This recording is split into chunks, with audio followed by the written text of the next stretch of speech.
Rescue turns to recovery in Kentucky, where entire towns have now been wiped off the map following that deadly tornado outbreak this weekend. Why the January 6th investigation is so important to pay attention to ahead of 2024. And if you hold an award show and nobody cares, did it even happen? Tuesday Need to Know. Let's go.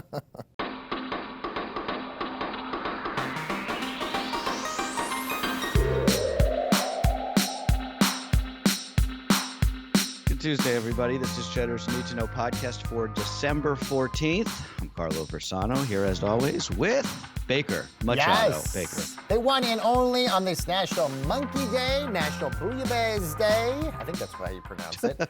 Happy Tuesday, Carlo. How you feeling today?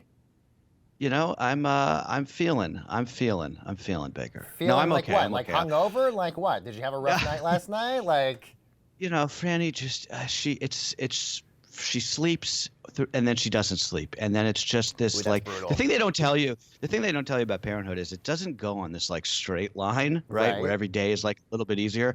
You have these like weeks that are easier, and then you have these weeks that are harder. It's just that's like I guess if there's one piece of advice I have for new parents, it's understanding that ahead of the game. It's not a straight line. It is this really bumpy line, and it goes up. Things get better, they get easier, but it's not as smooth as they make it out to be in the movie. On top of all of that, I would think, you know, like all children are not the exact same. So somebody else's experiences with their kids. Yes. Like my mom said all the time, I was always like sleeping 24/7. I was an easy kid to raise. My sister, on the other hand, sounds like she's like Franny, never sleeping whatsoever, and just drives you crazy. So it's kind of hard to prepare when each kid is sort of different here.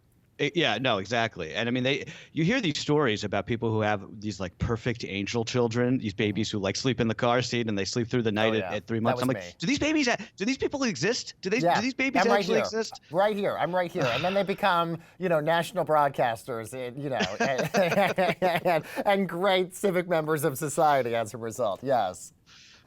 It's all good though. It's all good. She's doing. She's healthy and thriving, and that's all. And you know what? One of the cutest babies I've ever seen, Carlo. She at least still has that going for her as well.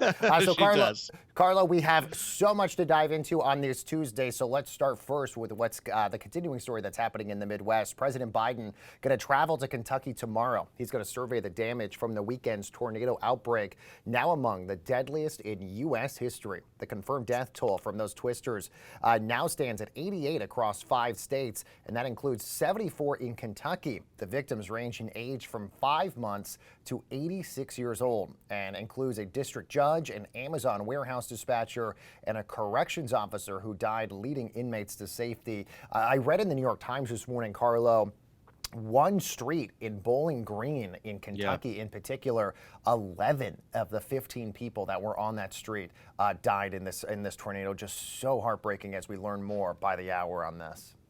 That's the scariest thing about tornadoes, having been on the ground covering tornadoes after they've happened, is that one street can be completely, literally wiped off the face of the earth, and the street next to it is totally fine. It looks like nothing happened. It's so devastating. It's so much different from any other sort of extreme weather event that we have to deal with. This story I wanted to make a note of. NBC News reporting this morning that the employees at that candle factory in the town of Mayfield were told by their supervisors that they'd be fired if they left after they heard those first tornado sirens. There was this 3 or 4 hour window between the first threat, which passed, and then the second threat, which actually spawned the tornado that leveled that factory. That's the one that wiped out most of that town. The nearby town of Dawson Springs, Kentucky, almost gone. 75% of the town just not even there anymore. So truly heartbreaking stuff. And by the way, we know the state of Illinois said that they're investigating the collapse of that Amazon delivery depot. The governor there said at a news conference that the state investigation into whether that building was constructed, if it basically violated the codes of the building, they're basically going to look into more of Amazon's safety procedures and all of this. The other big question, and this is what we see with all these severe weather incidents all across the world, is did climate change play a role in this? We know when we see the droughts, the heat waves, the fires, all that stuff, obviously that is correlated to climate change, but do tornadoes correlate to climate change? The New York Times reporting this morning that senior researchers over at the National Oceanic and Atmospheric Administration say they don't know. They still don't know if tornadoes basically are part of the climate change that we're seeing. We know severe tornadoes are incredibly rare in December, but it's not incredibly unprecedented. The New York Times says similar destructive storms have hit parts of the United States in December back in 2000, 2015, 2018, and 2019. So something still scientists are researching to this day if those are basically correlated together. I mean, it's hard, it's always hard on these things. You can't be like, oh, this tornado happened because of, this level of carbon dioxide in the atmosphere. But no, it doesn't take a genius. All you got to do is walk outside, 70 degrees in December in New York. Right now, here in New York, it's crazy. I mean, just taken together, it's pretty clear that, we are in the middle of this climate emergency and things are going to get worse before they get better. And we're going to see more extreme weather events that are out of the ordinary like this. Yeah, I mean, it's crazy to think. I was complaining a few weeks ago. I had to bring out the long underwear. They quickly went back into my closet because we are experiencing mid to high 50s in the month of December here in New York, which is very unpremeditated. Winter basically doesn't exist in the Northeast anymore. I don't know if anyone else has noticed that. At least not now. Yeah, it used to be like, I remember growing up, it's like you would have there would be like 7 or 8 significant snowstorms a winter. Now it's like maybe you get one. Right? I know. And as somebody who hates the snow, who enjoyed his time living in sunny Southern California for a long time, I appreciate this, but also I know it's not good for the planet at the end of the day. Right. Speaking of unprecedented, let's talk about what happened yesterday in Washington. The House committee that is tasked with investigating the Capitol riot voted unanimously 9-0 to recommend former White House Chief of Staff Mark Meadows be held in contempt for refusing to comply with his subpoena. Now, Meadows, now the third former Trump official to face contempt charges for not cooperating with that panel. But this is where things got crazy, Carlo. In the hearing last night, Representative Liz Cheney read aloud text messages sent to Mark Meadows from Republican lawmakers, Fox News hosts, and even Donald Trump Jr., all in the midst of the riot as it was ongoing on January the 6th, pleading with Mark Meadows to get President Trump to send those rioters home. In those text messages, which is incredible, it spawned from Laura Ingraham to Brian Kilmeade, who co-hosts Fox and Friends, to even Sean Hannity. Laura Ingraham, in the text message to Mark Meadows, says, Mark, the president needs to tell the people at the Capitol to go home. This is hurting all of us. He's destroying his legacy. Brian Kilmeade's text message to Mark Meadows said, please get Donald Trump on TV. He's destroying everything he has accomplished. Sean Hannity texted, can Donald Trump make a statement, ask people to leave the Capitol? But we also know those were the texts they sent in the day. Their programs later that evening, especially Laura Ingraham, was blaming what was happening on January 6th on Antifa, everything else. So really sort of this parallel universe, it seems like, that she is leading and these Fox hosts are from what they were sending Mark Meadows just a few hours earlier. Yeah, I mean, that's what struck me, right? These were the same people who were straight up just lying to their viewers, trying to spin this a few hours after it happened. And as Maggie Haberman of the New York Times noted, these texts, really what they do is they undercut everybody who said in the aftermath of January 6th that, hey, this wasn't that bad, right? This was something that the media was overhyping. This wasn't this huge deal. They knew at the time that this was a disaster and that it was Donald Trump's fault.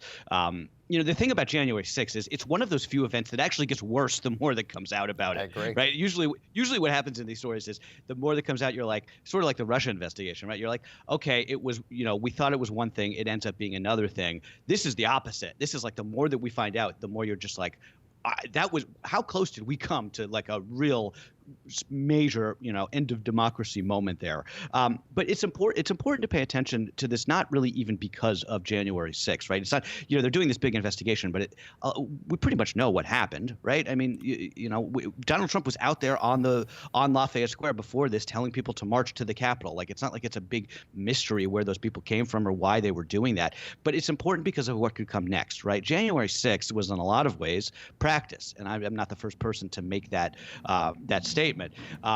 the GOP is in a much better position now to potentially subvert an election than it was last year, just given that they are installing all of these, sort of like hacks at the state level, which of course is where elections are decided.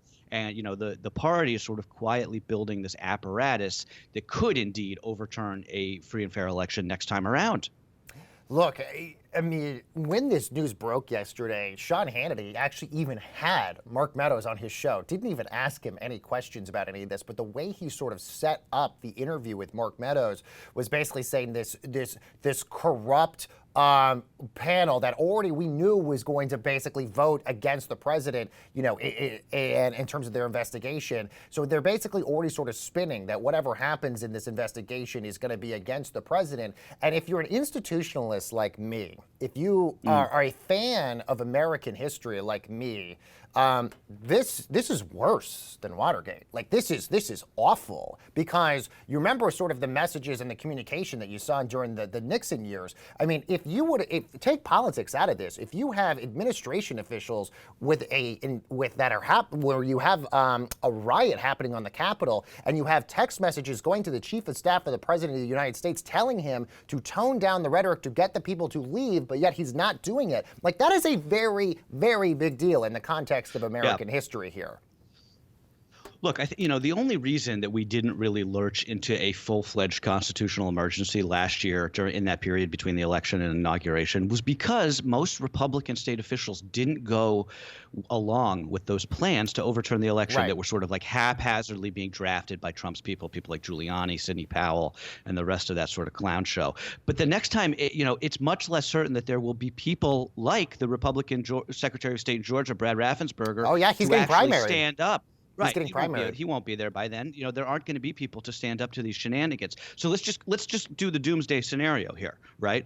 If Republicans take the House next year, which they probably will, Kevin McCarthy, a Trump stooge if ever there was one, will probably become the speaker during the 2024 election. So he's going to have a lot of power in the certification of the state results. Now, if you believe that Trump runs in 2024, which I think that's an unknown.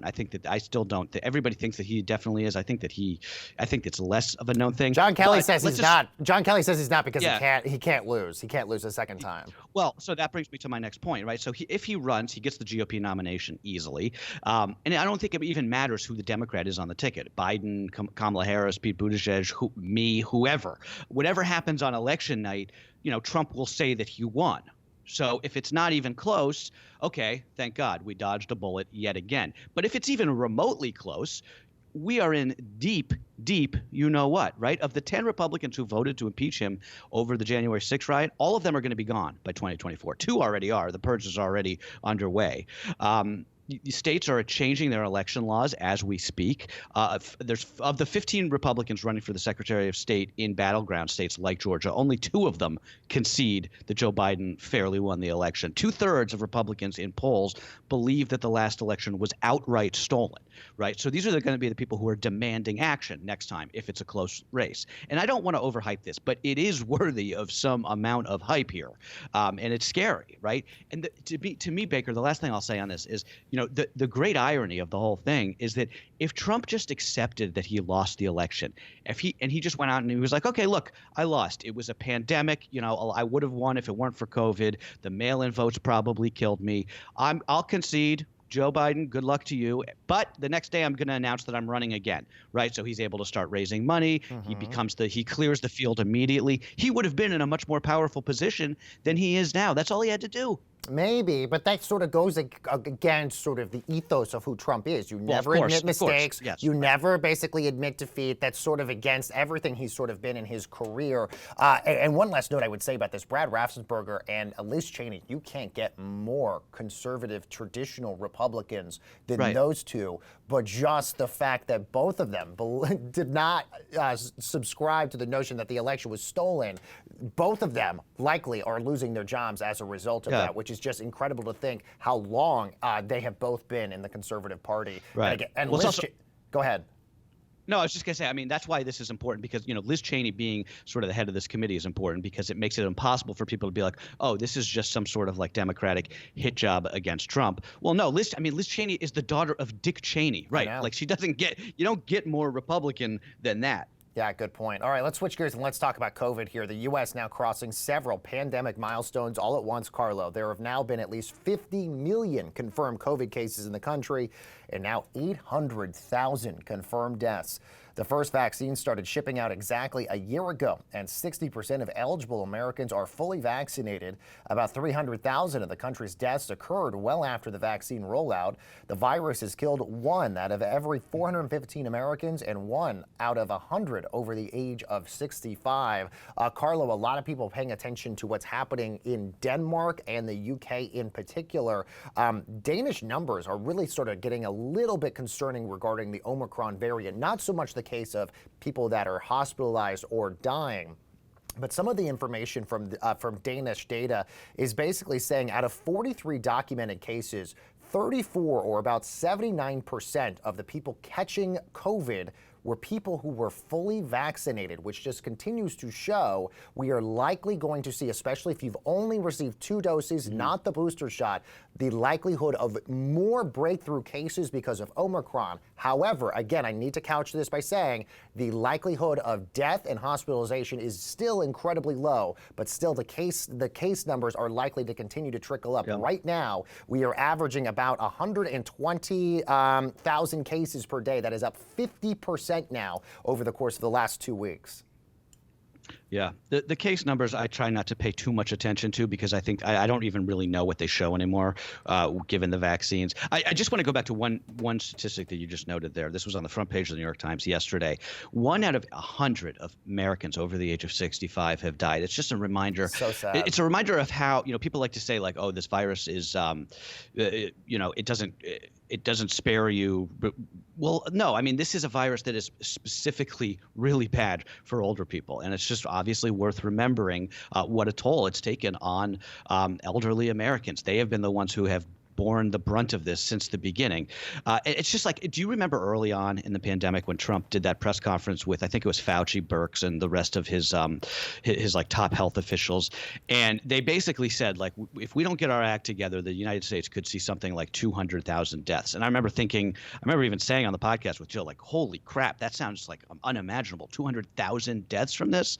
Now we're at 4 times that, and we're going to hit probably 1 million sometime next year before all is said and done. It's just amazing how you sort of like the things that you can expect and you can deal with change as the conditions change, I guess.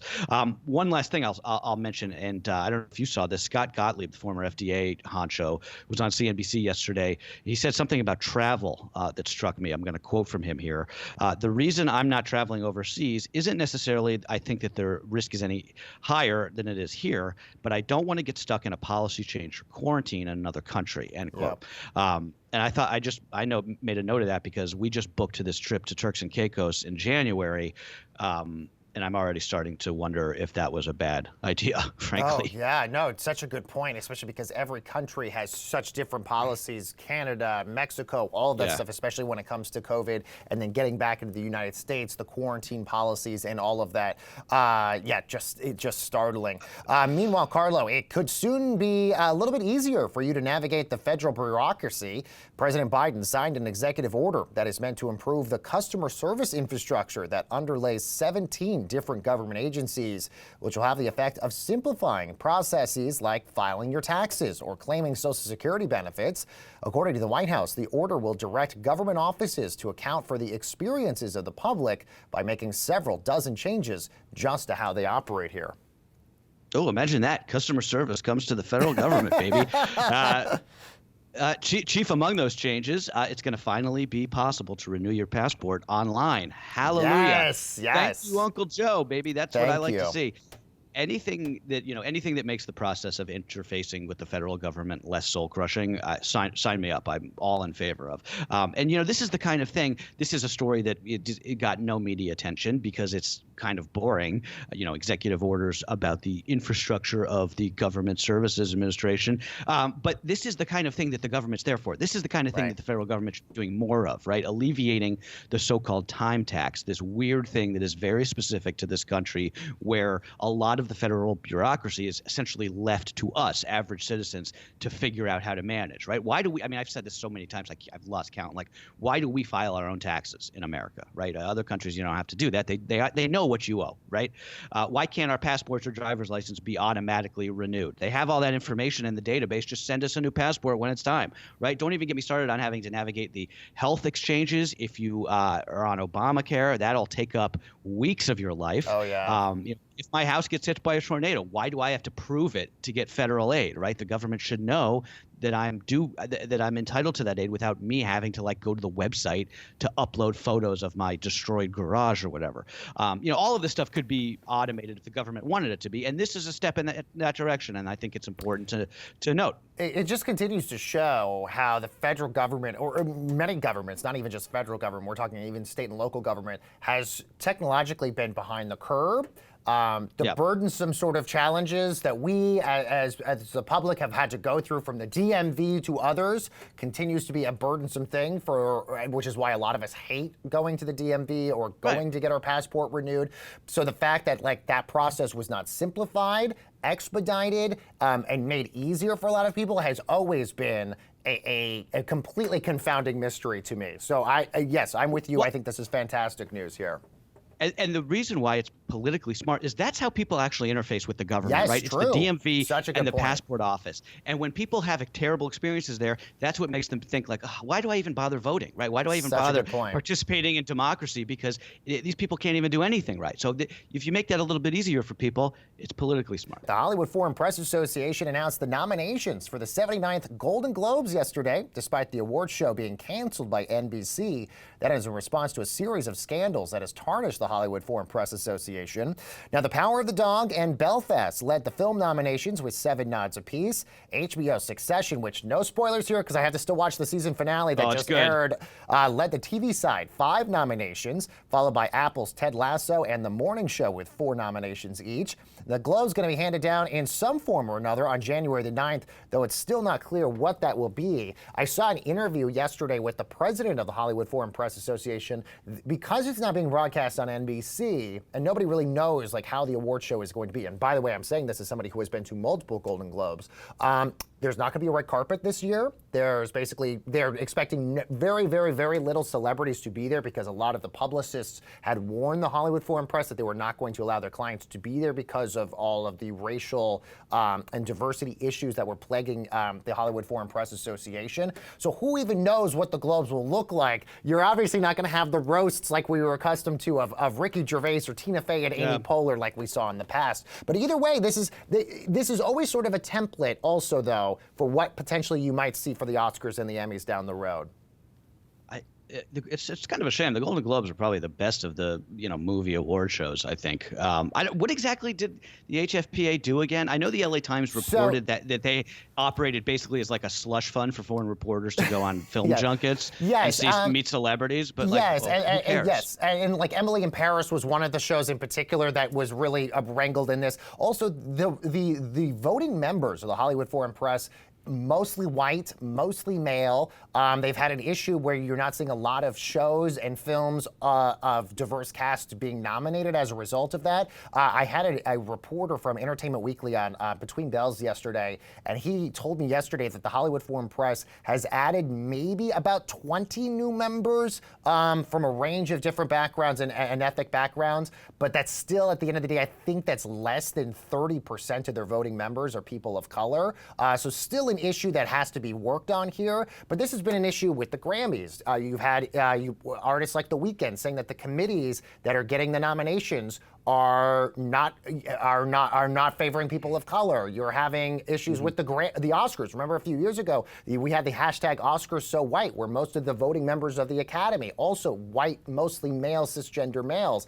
So this has been an issue that has plagued Hollywood forever. This is not just sort of Golden Globes and Hollywood Foreign Press centric, but other organizations like the Academy of Motion Pictures of Arts and Sciences for the Oscars have taken huge sort of changes to the organization in terms of the amount of people that they're adding to the voting ranks here that are people of color. Okay, well, on that note, we are going long as always. So let's do some quick more to know before we go, Baker. All right, meanwhile, hundreds of female gymnasts who were sexually abused by Larry Nassar have now reached a $380 million settlement with USA Gymnastics and the U.S. Olympic Committee. Now, those funds will compensate about 500 women, including well-known athletes like Simone Biles, Aly Raisman, and Michaela Maroney, who were all victims of the former team doctor, Carlo. Story is finally over, essentially, with this settlement. Also, in case you missed it, this happened yesterday morning, just after we got off the air here. Time Magazine announced Elon Musk as its 2021 Person of the Year. Magazine calling him a visionary, showman, iconoclast, and troll. This choice was, I guess, somewhat controversial, at least judging by the conversation on Twitter, because this is one of my pet peeves. People still don't seem to understand that Person of the Year, to the extent that it's even relevant at all, which it isn't, is supposed to acknowledge the most influential person of the year, not necessarily like the best or the most honorable. Case in point, of course, Adolf Hitler was Time Person of the Year in 1938. Hell, I was Time Person of the Year in 2006, and so were you. That was the year that they were. I'm glad we remembered that. Yeah. We shared that title. Exactly.